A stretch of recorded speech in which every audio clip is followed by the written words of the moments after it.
ये खुद मुख्तार मुल्क है। अच्छा। वो एक आज़ाद मुल्क है। पाकिस्तान न खुद मुख्तार है न आज़ाद है। ये लोग हमारे दुश्मन नहीं है।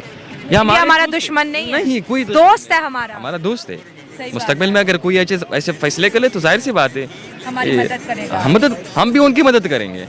अगर हम खुद तभी हम खुद मुख्तार मुल्क बन सकते, तभी हम आगे बढ़ सकते। इंडिया अगर मैच जीते और अफगानिस्तान जीते तो कौन जीता? बस वो आपस में कजन है, वो जो सा मर्जी जीत गए, खुशी दोनों को होती है। ये देख ले दोस्तों, ये बड़ा वाजिया इमेज मैं आपको दिखा रही जो दो प्रॉब्लम है।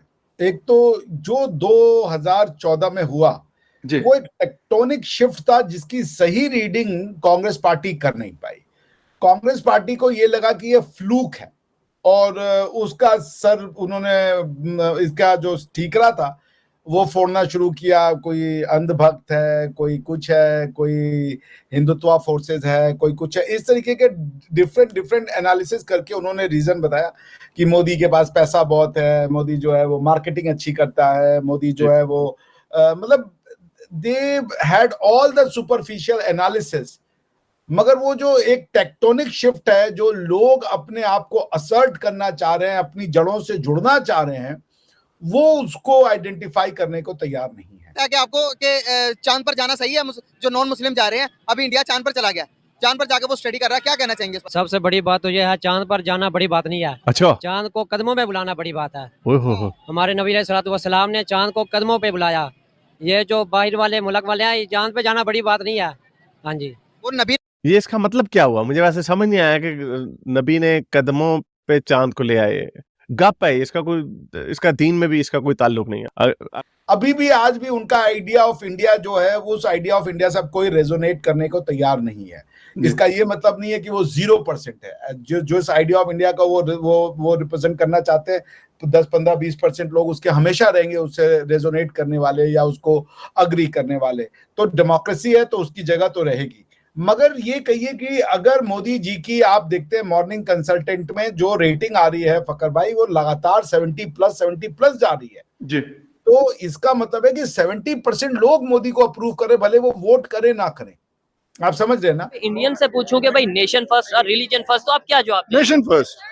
ये चीज है मैम आपके लिए, नेशन फर्स्ट और नेशन मैं फर्स्ट। तो कहता हूँ सोहेल भाई, ह्यूमैनिटी फर्स्ट। ओह, सबसे बड़ी चीज जो हमारी ऑर्गेनाइजेशन है, ह्यूमैनिटी फर्स्ट। अब वो बहुत ज्यादा प्रो जो है ना वो इंडियंस हैं, ठीक है।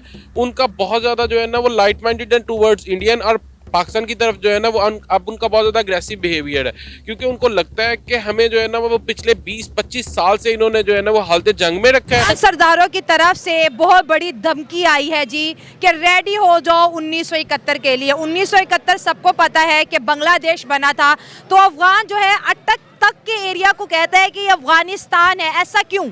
कि अटक तक हमारा है, अफगानिस्तान का है, ये अफगानिस्तान है, सही है। तो अभी पाकिस्तान वाले नहीं मान रहे, सही है। अब देखिए इंडिया कह रहे कश्मीर हमारा है, पाकिस्तान कह रहा है हमारा, कुछ कर नहीं रहे, तो क्या कर रहे हैं अब?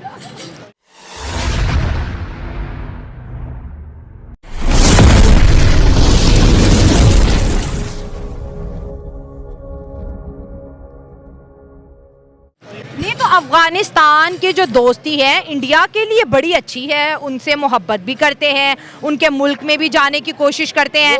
वो तो उनके कजन है, सके कजन है ना। कजन है? हाँ। इंडियन कब से अफगानिस्तान के कजन हो गए? वो तो बहुत देर से उनके कजन है। सके क्या बात कर रहे हो? रियली, सचमुच। आप दोनों कजन हो? मैं मतलब पाकिस्तान और अफगानिस्तान कजन है। तो मंग पे कमरा पाकिस्तान और अफगानिस्तान की बात करें तो इनमें कैसा रिश्ता है अफगानिस्तान और पाकिस्तान में? बस सही है, अगर सही चलोगे तो सही चलेगे। वो भी अगर देखो अभी कुछ 1-2 महीने पहले जो रोला हुआ था ना, उसके इलाज से अब तो खराब हो चुके सब कुछ। अब वो जो तो पॉइंट ये कि अब कांग्रेस पार्टी को पहले जो चीज करनी होगी वो है कि they have to get there, जिसे कह लीजिए क्या कहते हैं उसको, आइडिया राइट। उनका जो आइडियोलॉजी है वो उनको एक्सप्लेन करना पड़ेगा कि वो क्या चाहते हैं इंडिया के लिए। वो अगर इंडिया की ऐसी फोर्सेस के साथ खड़ा होना चाहते हैं जिसके साथ कॉमन आदमी नहीं खड़ा होना चाहता, वो इंडिया को यूनाइटेड देखना चाहता है, वो अपनी कल्चर को प्राउड से देखना चाहता है, वो चाहता है कि अगर हमारे एक आइडेंटिटी है तो उस पे हमें प्रिजर्वेशन और प्रोटेक्शन और प्रमोशन का हमें हक मिले। 1947 से इंडिया में जो हिंदुइज्म को मेजोरिटेरियनिज्म कह के उसको हमेशा जो है ना दीवार से लगाए रखा। अब लोग नहीं तैयार हैं इसके लिए। People are saying enough is enough, हमारी गलती नहीं है ये कि सिर्फ हमको ही गलती में मानो। तो this is what Congress is doing. Congress needs to revisit ideology। एक तो ये नंबर 1 है, they have to revisit their idea of India which has not been resonating with people anymore। दूसरा कि कुछ कांग्रेस चूंकि क्राइसिस है तो अपॉर्चुनिस्ट जो हैं, जो बड़े बड़े लीडर हैं, वो बहुत ज्यादा सत्ता से बाहर नहीं रह सकते। 10 साल हो गया भाई, बिल्कुल। आप 10 साल से आप मेंबर ऑफ पार्लियामेंट का इलेक्शन अगर जीत नहीं पाए या आपको कोई बड़ी पोजीशन नहीं मिली तो ये लोग तो देख रहे हैं यार कि अब कुछ मिल नहीं रहा है। और ये बात तो तय है कि 2024 का इलेक्शन तो मोदी जी जीतेंगे ही जीतेंगे। 2029 और 2034 भी डन डील है कि भैया वो भी मोदी जी को ही जीतना है, जो भी उस समय बीजेपी का प्राइम मिनिस्टर है। हालांकि 10-15 साल तो बीजेपी का रूल होगा, इसमें कोई शक नहीं। Majority thin and wafer thin हो जाए वो एक अलग बात है।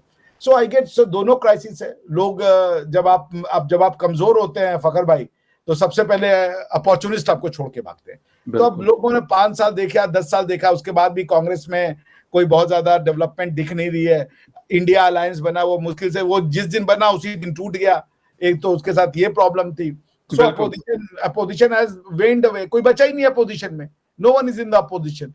तो लोगों ने कहा कि भैया मौका यही है, पाला बदल लो और चल लो बीजेपी की तरफ। आप समझ रहे हैं ना, ऐसे लोग हर जगह पे होते हैं जिनको हम लोग कहते हैं मौसम वैज्ञानिक। उनको मौसम समझ में आ जाता है कि उधर चल लो। तो अब मौसम वैज्ञानिक काम पे जुट गए अपने, आप समझ रहे हैं ना।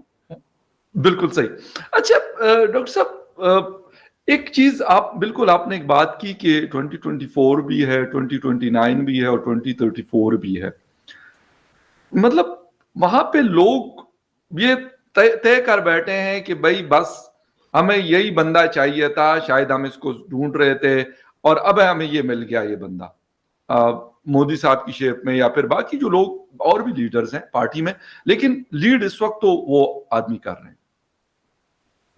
यस, देखिए बीजेपी का अगर 37-38% वोट है तो उसमें से अनडाउटेडली जो 30% वोट है वो तो प्राइम मिनिस्टर मोदी के नाम पे आता है। मैं खुद भी प्राइम मिनिस्टर मोदी के नाम पे वोट देता हूं भाई। कल को अगर कोई वैसा लीडर ना दिखे मुझे बीजेपी में तो, और मुझे कोई दूसरा अच्छा लीडर दिखे, जैसे जब केजरीवाल साहब शुरू में आए थे तो मैं बड़ा उनका फैन था और मैं बीजेपी की जगह लोगों से कह रहा था कि भाई केजरीवाल जी को चांस दीजिए, बिकॉज मुझे केजरीवाल जी एक प्रोमिनेंट कैंडिडेट दिख रहे थे। जो वो बातें कह रहे थे मुझे समझ में आती थी। दैट शोज कि मेरा पॉलिटिकल एक्यूमेन कितना बुरा था। बट हैविंग सेड दैट, आदमी अपनी लॉयल्टी चेंज कर लेता है अगर अच्छे लॉयर, अच्छे अगर नेता आ जाए, बिकॉज अल्टीमेटली लॉयल्टी इंडिया के साथ है, किसी पॉलिटिकल पार्टी के साथ नहीं है पर्से, ठीक है ना। तो लेकिन आज के डेट में जब तक बीजेपी है तो कोई फैक्टर, कोई मैच है ही नहीं। लोगों को तो गवर्नमेंट ऑफ इंडिया से लेना क्या है, कुछ नहीं। जो मेन उनका प्रॉब्लम होता है वो तो तालुका लेवल पे सॉल्व हो जाता है, डिस्ट्रिक्ट लेवल पे सॉल्व हो जाता है। मोदी जी को तो वो देखना चाहते हैं कि अरे पुतिन से गले मिल रहे हैं, अरे वो अमेरिका के प्रधानमंत्री पीछे से ठोक के बुलाया इनको और देखो पाकिस्तान वाले को नहीं बुलाया, वो उसमें कुछ है। सही कह रहे हैं, यू आर राइट, बिल्कुल सही कह रहे हैं। तो वो उसको वो चीजें मजा देती है, उसको कोई मतलब ही नहीं है गवर्नमेंट ऑफ इंडिया से, उसका कोई लेने देना नहीं होता है अपनी डे टू डे लाइफ में, अनलेस अनटिल के वो सेंट्रल गवर्नमेंट का एम्प्लॉई हो। उसका कोई नहीं, उसको ये लगता है कि यार अब गोवा में मैं बैठा हूँ, गोवा का साधारण कोंकणी है, वो देखता है यार वो देखो वो ऐसे बुलाए उसको, पुतिन बोल रहा है मोदी बड़ा आदमी है, हमारी शान हो। Thank you for watching video. Please subscribe and like and